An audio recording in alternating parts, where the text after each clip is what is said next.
रहमान रहीम। आज की बात में हम बात करेंगे सियासी अदब से गुफ्तगू है, मगर बहुत दिलचस्प पहलू है। उसमें सियासी अदब में एक ज़िक्र बहुत मशहूर है दुनिया में, जूते का ज़िक्र है कि स्विट्ज़रलैंड की कंपनी ने एक दावा किया हुआ है जो आज तक उनका दावा बरकरार है। वो कहती हैं कि हमारा जूता अगर कोई पहनेगा तो 50 साल भी गुज़र जाएं तो उसकी चमक नहीं जाएगी। उस जूते की खुसूसियत ये है कि वो जूता जिसका तलवा मगरमच्छ से तस्वीर से आवीज़ा होता है और वो ब्राज़ील के चमड़े से, ब्राज़ील के मगरमच्छ के चमड़े से बनाया जाता है। उसके बाद उसके ऊपर जो सतह लगती है चमड़े की, वो न्यूज़ीलैंड के गाय की लगती है, जो दुनिया में न्यूज़ीलैंड की गाय कहीं भी नहीं मिलती। उसका कौवा जो होता है वो बहुत शानदार होता है, बकल गोल्डन होता है, और उसका धागा कहते हैं ब्लड प्रूफ धागा जो इस्तेमाल होता है जहां गोली असर नहीं करती, वो लगता है।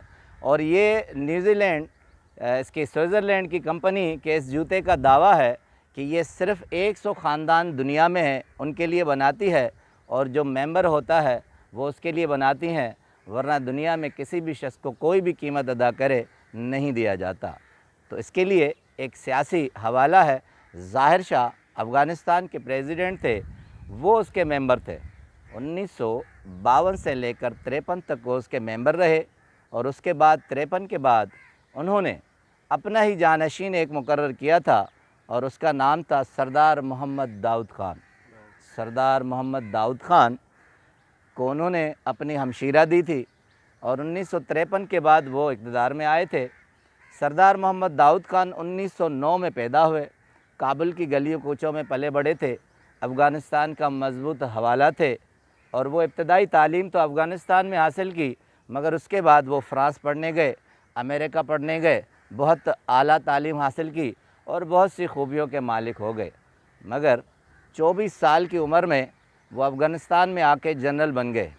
तारीख़ में कहते हैं, सियासी तारीख़ में सबसे कम उम्र जदीद दौर की सियासत में पहले जनरल थे जो अफ़गानिस्तान के जनरल मुकर्रर हुए।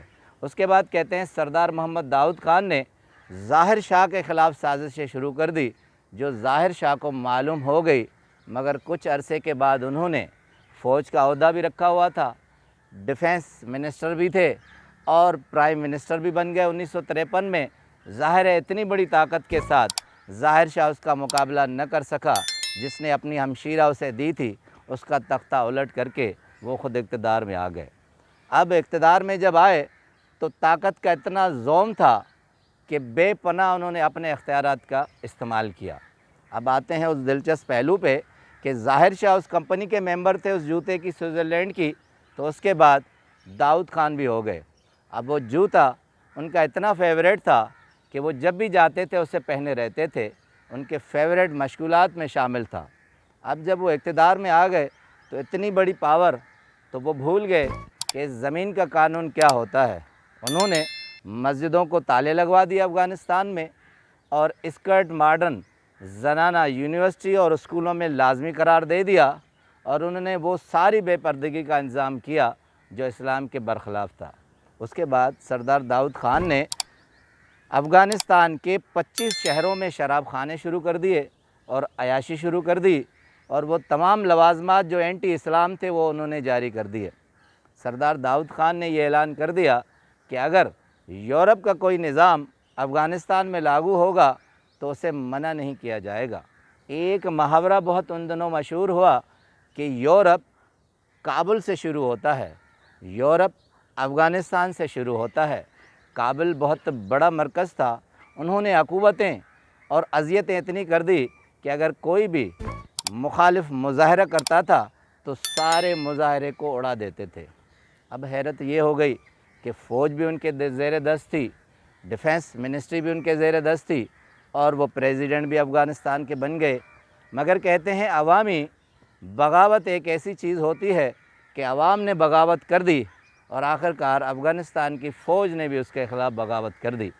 और 1978 में कहते हैं कि ऐसी बगावत हुई कि सरदार दाऊद ख़ान के सारे ख़ानदान को मार दिया गया, उसकी बहन, उसकी बीवी, उसके बच्चों, सब को मार दिया गया।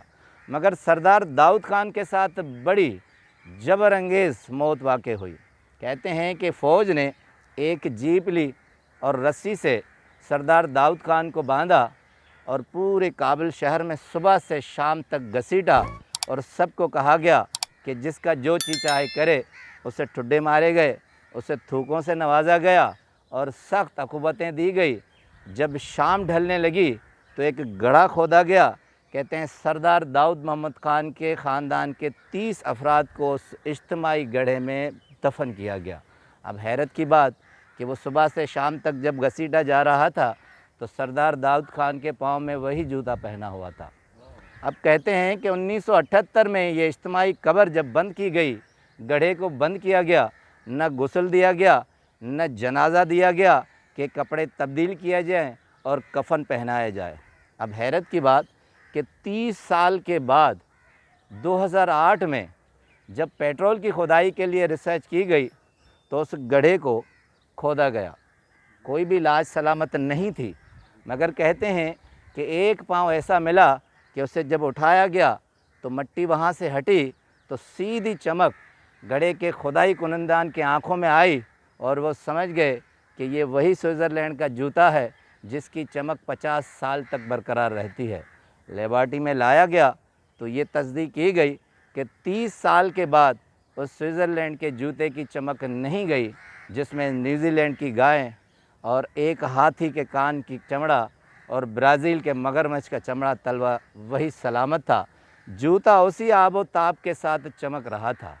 اب کہتے ہیں بیٹنی کا برطانیہ لکھتی ہیں، کہتی ہیں کہ اگر ظلم اپنے عروج کو پہنچتا ہے، ظالم اپنی انتہا کو پہنچتا ہے تو اس کا انجام وہی ہوتا ہے، چاہے وہ 50 سالہ گارنٹی شدہ جوتا ہی کیوں نہ پہنے۔